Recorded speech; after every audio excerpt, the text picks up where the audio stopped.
হরে কৃষ্ণ। তো আমাদের প্রথমে বিষয় হচ্ছে যে আমরা এই সমস্যা থেকে কিভাবে সমাধান পেতে পারি বা উঠে আসতে পারি। কারণ আমরা মায়ার বিরুদ্ধে সংগ্রাম শুরু করেছি। সে কারণে আমাদের জটিলতা একটু বেশি হবে। মায়া অত সহজে আমাকে ছাড়বে না। ছাড়িয়াছে যারে সেই তো বৈষ্ণব। যদি মায়াদেবী স্বইচ্ছায় যদি আমাকে ছাড়েন, তখনই আমি বৈষ্ণবে পরিণত হতে পারবো। অন্যথায় সম্ভব নয়। হয়তো আমরা নিজেরা বেশভূষণ দিয়ে সব কিছু নিয়ে বৈষ্ণব সাজসজ্জিত করি, কিন্তু মায়াদেবী যদি আমাদেরকে না ছাড়েন, তাহলে এইটার কোনো মূল্যই থাকে না। সেজন্য সীমান্তয়িনী দেবীকে প্রণাম এবং সাথে সাথে শ্রীমান মহাপ্রভুকে প্রণাম। সীমান্তয়িনী দেবী একমাত্র মহাপ্রভুকে দিতে পারে।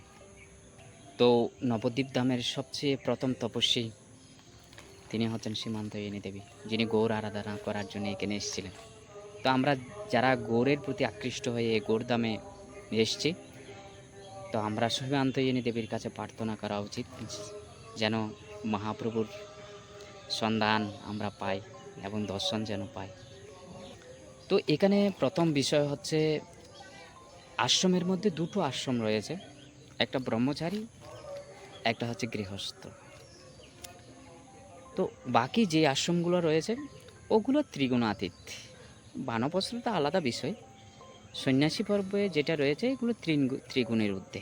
তারা এই ধরনের কলুষ এর মধ্যে পড়ে না।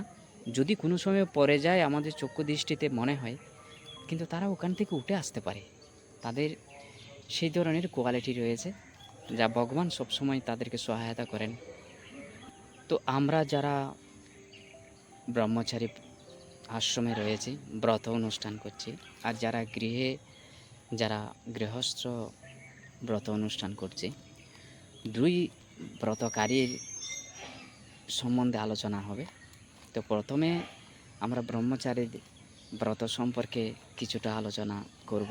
অনেকে অনেক প্রশ্ন করেছেন, তো সেক্ষেত্রে সবার প্রশ্ন হয়তো আমি বিস্তারিতভাবে না বললেও কিছুটা বলার চেষ্টা করব।